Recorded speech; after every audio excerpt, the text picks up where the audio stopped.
Grandes émeutes de 2337, bas-fond. La famille Archdeacon se repérait assez facilement dans la foule en ébullition qui recouvrait chaque centimètre carré des bas-fonds. Leurs cheveux, d'un roux presque rouge, tentaient difficilement de se frayer un passage à travers les hommes, femmes et enfants descendus dans la rue pour crier leur colère et leur injustice contre le gouvernement. Léon Archdeacon sut avec certitude, au bout d'une dizaine de mètres, que la situation allait dégénérer rapidement. Le feu de la révolte couvait depuis trop longtemps dans les bas-fonds, tout comme la misère et le crime, pour que les flammes s'étouffent. L'incendie venait de se déclarer et Léon, bien que simple mécanicien, comprit qu'il fallait sortir sa famille de là avant qu'il ne soit trop tard. Entre deux bousculades, il se tourna vers sa femme. « Tiens bien les enfants, on bifurque dès qu'il y a une ouverture. » Sadie fixait son mari, le souffle court, entre peur et courage, jusqu'à ce qu'une petite main lui serre la sienne encore plus fortement. « Maman, qu'est-ce qu'il se passe? Pourquoi tout le monde crie ?» Sadie Archdeacon regarda sa fille qui lui ressemblait tant, avant de secouer la tête pour se reprendre. Ce n'était pas le moment de se laisser envahir par la panique. Elle avait ses enfants à mettre à l'abri. « Rien de grave, Bobby, » mentit-elle en lui souriant. « Tiens bien Gédéon, ne le lâche pas, tu en es responsable. » N'importe quel autre enfant aurait peut-être levé les yeux au ciel, il aurait peut-être même protesté, mais chez les Archdeacon, la famille était la chose la plus importante, parce que dans les bas-fonds, on ne pouvait compter que sur elle. Alors Bobby, du haut de ses 12 ans, agrippa encore plus fermement la main de son petit frère. N'importe qui doté d'un sens de l'observation aurait pu comprendre que rien ni personne n'aurait pu lui faire lâcher prise. « J'ai peur, Bobby, » murmura Gédéon en regardant sa sœur, la lèvre tremblante. « Ne t'inquiète pas, je ne t'abandonnerai pas, jamais. » La promesse faite par sa sœur, une des personnes qui comptait le plus pour lui, rassura Gédéon. Après tout, Bobby ne faisait jamais de promesses en l'air, c'était une des règles les plus importantes ici. Léon et Sadie continuaient de se démener pour éloigner leurs enfants de là. Le patriarche s'en voulut quelques instants d'avoir amené sa famille avec lui alors qu'il allait seulement chercher des capsules d'eau, avant de se ressaisir. Dans les bas-fonds, il n'était jamais évident de savoir s'il était plus sage de la laisser à la maison ou de l'emmener. Léon leva la tête pour tenter d'apercevoir une échappatoire, quelque chose qui pouvait les sortir de ce mauvais pas, mais ses yeux tombèrent sur bien plus effrayant. Les nombreux hologrammes qui ornaient les murs en piteux état, ceux qui servaient à maintenir le pouvoir et promouvoir la propagande du gouvernement, clignotèrent pendant quelques secondes avant de s'éteindre pour se rallumer sur le symbole qui était devenu celui du peuple. Et Léon sut qu'il devait partir rapidement avant que les rues ne soient jonchées de cadavres. Lorsque des drones de la Légion passèrent au-dessus de leur tête, Léon accéléra le pas. Il sursauta quand ces derniers furent détruits par les anticonformistes.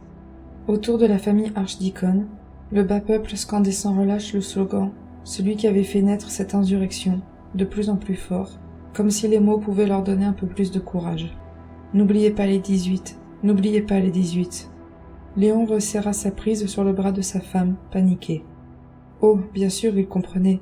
Et s'il n'avait pas une famille à mettre à l'abri, ses enfants à protéger, il aurait sûrement rejoint ce mouvement pour montrer à quel point il haïssait ce gouvernement, créé par les puissants, pour les puissants.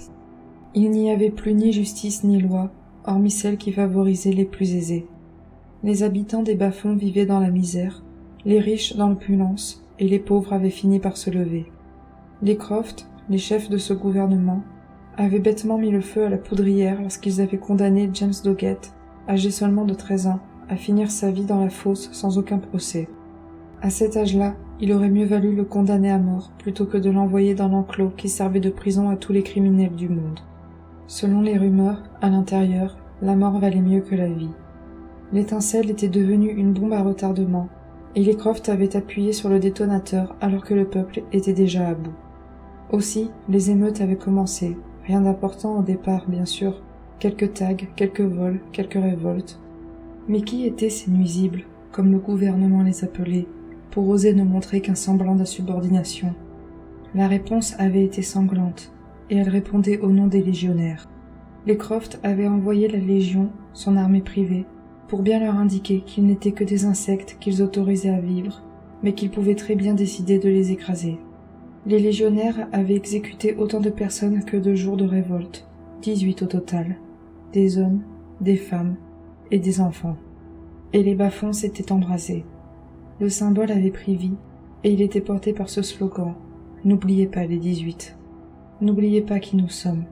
N'oubliez pas les nôtres. Malheureusement pour les archdiacones, le gouvernement tolérait mal ce genre de désobéissance. Plus loin, dans la plus belle maison de Hope City, située à l'écart des bas-fonds qui bordaient la fosse, mais tout de même assez près pour en apercevoir le mur qui s'étendait sur des kilomètres, les Croft observaient les nombreux hologrammes les entourant. Monsieur Croft passait ses doigts fins aux ongles propres sur sa moustache délicatement peignée, tandis que sa femme le regardait d'un œil critique. « On doit arrêter ça avant que tout dégénère », siffla Madame Croft à son incompétent de mari lorsqu'elle vit le logo de l'insurrection projeté sur les murs des bas-fonds. Le président soupira, l'air las. « On ne peut pas tous les envoyer dans la fosse, ma douce. Elle est grande, mais pas au point de pouvoir accueillir tout ce monde. » Ce petit surnom donnait à Madame Croft envie de vomir. Elle était beaucoup de choses, mais Douce n'en faisait certainement pas partie. Ses dents remontaient légèrement sur ses lèvres lorsqu'elle traversa un hologramme pour faire face à son mari. « Lâche les cuirassés !» lui ordonna-t-elle.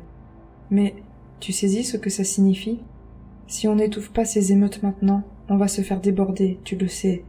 Si ces rats comprennent qu'ils sont plus forts en s'alliant, nous serons fichus. Le monde s'enflammera. On ne peut pas prendre ce risque. » Monsieur Croft hésitait à donner l'ordre. La dernière fois qu'il avait écouté sa femme, un innocent, un enfant de 13 ans, avait été envoyé dans la fosse. Certes pour protéger le gouvernement, mais aujourd'hui, il subissait les conséquences de sa décision. Lorsqu'il eut l'audace de croiser le regard de Madame Croft, le président fit son choix en quelques secondes. Il préférait encaisser la colère de quelques pauvres plutôt que celle de sa femme. Il leva son bras, activa son digiporte et donna l'ordre qui marqua un tournant dans l'histoire des bas-fonds. Lâchez les cuirassés. Dans la rue principale, Léon vit enfin une porte de sortie, à seulement quelques mètres devant lui. Il se tourna vers sa femme et ses enfants, tous les 4 étaient trempés de sueur. Entre les 45 degrés de l'après-midi et la foule surexcitée, la température ne faisait qu'augmenter. « Sadie, les enfants, la ruelle à droite !» Les archdiacones redoublèrent d'efforts. Bobby agrippait son frère si fort qu'elle était certaine de lui laisser une marque. Sadie vit enfin une lueur d'espoir, mais lorsqu'elle observa son mari se figer, le regard loin devant lui et le teint qui pâlissait à toute allure, elle comprit ce qu'il se passait. Les gens qui scandaient le slogan se turent et, chose rare, les bas-fonds devinrent totalement silencieux, jusqu'à ce que des hurlements et un gigantesque mouvement de foule vinrent les remplacer. Léon se tourna vers sa femme. Cette dernière avait déjà empoigné ses enfants avec fermeté. « Sadie, la Légion vient de lâcher les cuirassés », fut tout ce qu'il réussit à dire. Ces monstres d'acier n'étaient ni plus ni moins que des légionnaires qui avaient enfilé un exosquelette de combat. Seulement, leur utilisation était aussi rare que mortelle. Sans perdre un instant, Sadie emporta Bobby et Gédéon avec la force que seule une mère pouvait déployer pour protéger ses enfants, et se rua vers leur unique chance de survie, la ruelle. Sans qu'elle s'en aperçoive, Léon fut happé loin d'eux par une foule complètement paniquée par le carnage qui avait commencé quelques mètres devant, hurlant les noms de sa famille. Sadie était presque arrivée à destination lorsqu'un homme avec 2 mécas à la place des bras la poussa si fort qu'elle tomba à terre. Elle pensa que c'était la fin, qu'elle allait finir piétinée sous des centaines de bottes. Mais c'était sans compter sur le courage et l'amour de ses 2 enfants qui firent barrière de leur corps, encaissant les coups à sa place pour qu'elle puisse se relever.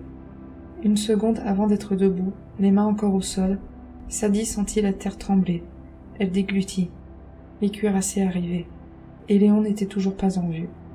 Reprenant leur course folle, le reste de la famille s'engouffra comme tant d'autres dans la ruelle.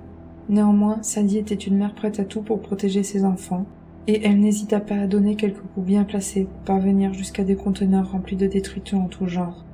Après avoir fait de la place, elle porta Bobby, puis Gédéon, et les cacha à l'intérieur. « Maman, où est papa ?» demanda Gédéon d'une voix tremblante, la moitié du visage enfoncé dans les bras de sa sœur. « Je vais le retrouver, mon poussin, » dit-elle en leur souriant pour les rassurer. « Restez cachés ici, et ne sortez sous aucun prétexte. Attendez que l'on revienne vous chercher, d'accord ?» Les 2 enfants hochèrent la tête. Sadie regarda sa fille, si courageuse, avant de poser une main sur sa joue. « Ma Bobby, » murmura-t-elle, « ton frère est sous ta responsabilité. Protège-le. Tu es sa grande sœur. C'est ton rôle. » Sur ces derniers mots, Sadie leur laissa quelques capsules d'eau, puis elle referma le couvercle du conteneur et se rua sur la rue principale, se fondant dans la foule paniquée à la recherche de son mari. Lorsque Gédéon se mit à pleurer, Bobby le serra un peu plus fort contre elle, ignorant l'odeur nauséabonde de leur cachette. J'ai peur, Bobby, murmura son frère. Ne t'inquiète pas, tant que je serai là, personne ne te fera de mal, promit-elle d'une voix calme. Sois courageux, Poussin, papa et maman vont revenir. Malheureusement, Léon et Sadie ne revinrent jamais. Un peu plus en avant dans la rue principale, leurs deux corps reposaient non loin l'un de l'autre, brisés, piétinés par les cuirassés, à côté de nombreux cadavres. Leurs mains étaient tendues, comme aimantées l'une vers l'autre, mais ils n'avaient pas pu se réunir pour expirer leur dernier souffle. Les enfants archdiacones restèrent des minutes, des heures dans ce conteneur, attendant leurs parents, comme leur mère leur avait ordonné. Mais au bout de 2 jours, ils se rendirent à l'évidence. Leurs parents ne reviendraient pas les chercher. Ils se retrouvaient donc seuls, 2 enfants dans un monde où même un adulte avait du mal à survivre. Lorsque Bobby sortit son petit frère des poubelles, elle le regarda pendant un instant, les yeux brillants, avant de se faire une promesse que personne ne serait en mesure de briser. « Mon frère, ma vie, je te protégerai, quoi que cela puisse me coûter. » Heureusement, Bobby était une personne de parole.